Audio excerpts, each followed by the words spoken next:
माँ जी, करण भैया ने पुलिस की हिरासत से भागकर अच्छा नहीं किया। खतरा और बढ़ गया है। हाँ, खतरा तो बढ़ गया है, क्योंकि रवि वर्मा करण के पिताजी का केस फिर से खुलवा रहा है ताकि उन्हें झूठे कलंक से मुक्ति मिल जाए। अगर ऐसे में कहीं करण नहीं, अगर करण का सामना रवि से हो गया तो वो उसे जिंदा नहीं छोड़ेगा।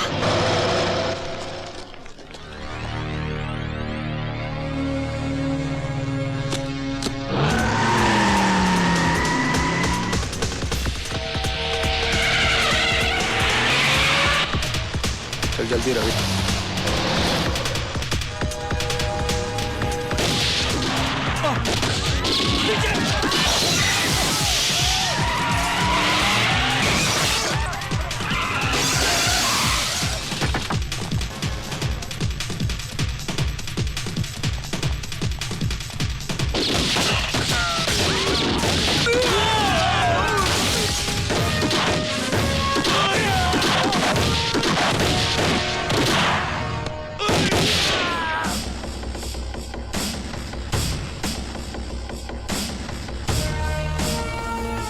मैंने कहा था ना वकील, मैं तुझे जिंदा नहीं छोड़ूंगा। नहीं करण, मार डालो मुझे मारकर तुम अपनी पिता की मौत का बदला तो जरूर ले लोगे, लेकिन मेरी वजह से जो दाग उनके चरित्र पर लगा है वो तो वहीं मिटेगा, उसी अदालत में जहां वो लगा था। क्या तुम मुझे चंद घंटों की मोहलत नहीं दे सकते कि मैं वहां जाकर उन्हें बेगुनाह साबित कर दूं? उसके बाद तुम जो सजा मुझे देना चाहोगे ना, मैं उसे हंस के कबूल कर लूंगा। हाँ करण, रवि ठीक कह रहा है। यह अदालत में उन्हीं लोगों का भांडा फोड़ने जा रहा है जो तुम्हारे पिता की मौत के भी जिम्मेदार हैं, और वो लोग इसे अदालत तक पहुंचने नहीं दे रहे।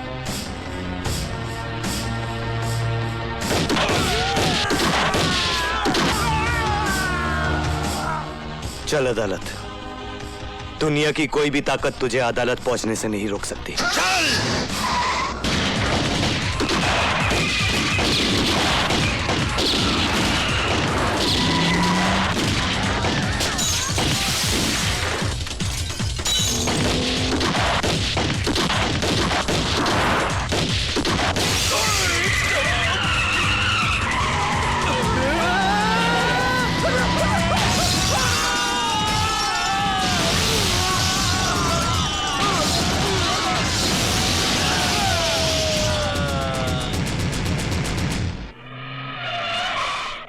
बस बस बस, रुक जाओ रवि बाबू, रुक जाओ।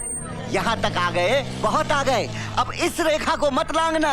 एक रेखा ही तो लांगी थी सीता मैया ने। आधी रामायण दुखों में गुजर गई। तुम्हारी तो वैसे ही कष्टों में कट रही है, काहे को और दुखों को न्योता देते हो? हाँ लाओ, मुझे दे दो, लाओ।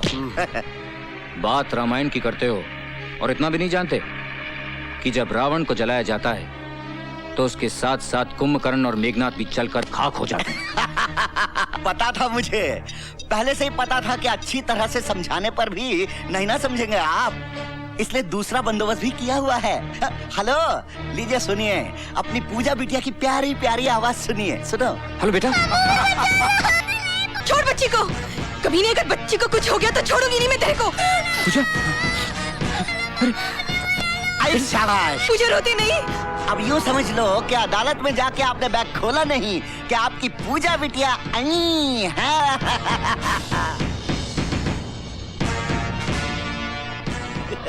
हरामजादे, तू क्या समझता है कि तू मौत का नंगा नाच नाचेगा तो मैं डर के अपने इरादे बदल लूंगा? You bastard. जल्दी। नहीं।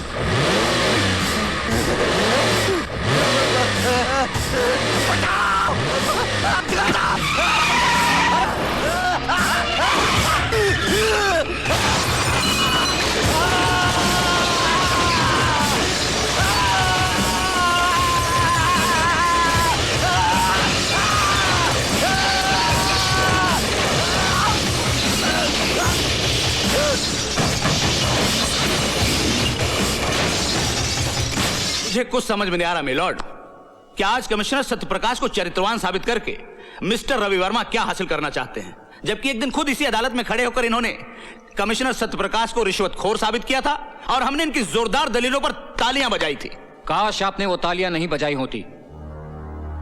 काश जिस दिन मैंने पहली बार झूठ को जिताया था और सच को हराया था, लोगों ने तालियों के बजाय मेरे मुंह पर थप्पड़ मार दिए होते, तो आज ये नौबत नहीं आती। और अब तो ये आम बात है मिलॉर्ड कि झूठ बोलने वाले को ताली मिलती है और सच बोलने वाले को थप्पड़। और उस दिन यही हुआ था मिलॉर्ड। उस दिन मेरी झूठी दलीलों को सुनकर लोगों ने वाह वाह की थी और उस संत जैसे आदमी पर पत्थर मारे। और वो उधर जो मेरी मां बैठी हुई ना जज साहब, उसने मुझसे कहा था कि उस देवता को पत्थर मारने वाले हाथ लोगों के नहीं थे, मेरे थे। और उसने बिल्कुल ठीक कहा था जज साहब, ठीक उसी तरह जैसे सत्यप्रकाश जी का कत्ल फांसी के फंदे से नहीं हुआ था। उस कत्ल के असली मुजरिम वो थे जिन्होंने फंदे बनाने वाले हाथों को खरीदकर उनका खून करने के लिए भेज दिया। भाषण बहुत हो गया मिस्टर रवि वर्मा। अगर आपके पास कोई नाम है और उसके खिलाफ कोई सबूत है तो पेश कीजिए, वरना खामखा अदालत का वक्त बर्बाद मत कीजिए। हाँ है, मेरे पास हर वो सबूत है। लीजिए उनके सारे काले कारनामों का कच्चा चिट्ठा मैं आज अदालत के सामने पेश करता हूं।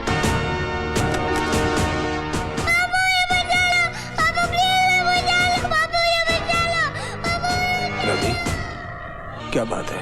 कुछ नहीं, सोच रहा हूं धर्म, इंसाफ और सच्चाई की लड़ाई में गुरुओं ने भी अपने बच्चों को कुर्बान कर दिया था। देखता हूं आज उसकी अदालत में मेरी कुर्बानी क्या रंग लाती है।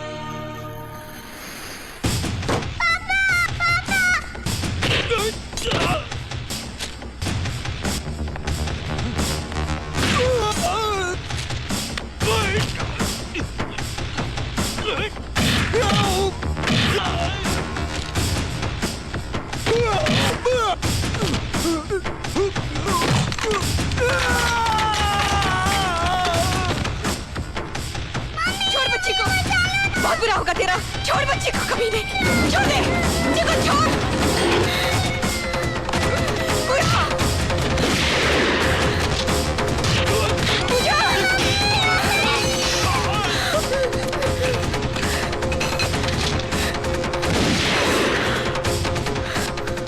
बच्ची को अदालत ले जाओ। यह अदालत शर्मसार है क्योंकि इस अदालत ने कमिश्नर सत्यप्रकाश जैसे नेक, सच्चे, ईमानदार इंसान के चरित्र पर दाग लगाया।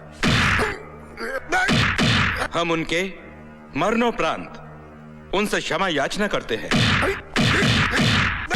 और कबूल करते हैं कि कभी कभी कानून भी अपराधियों की चालाकी में उलझकर गलती कर बैठता है।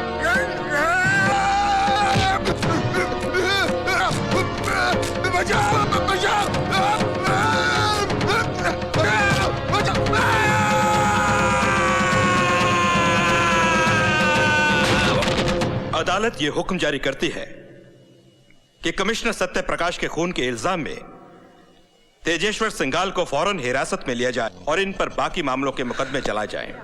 रवि, पूजा।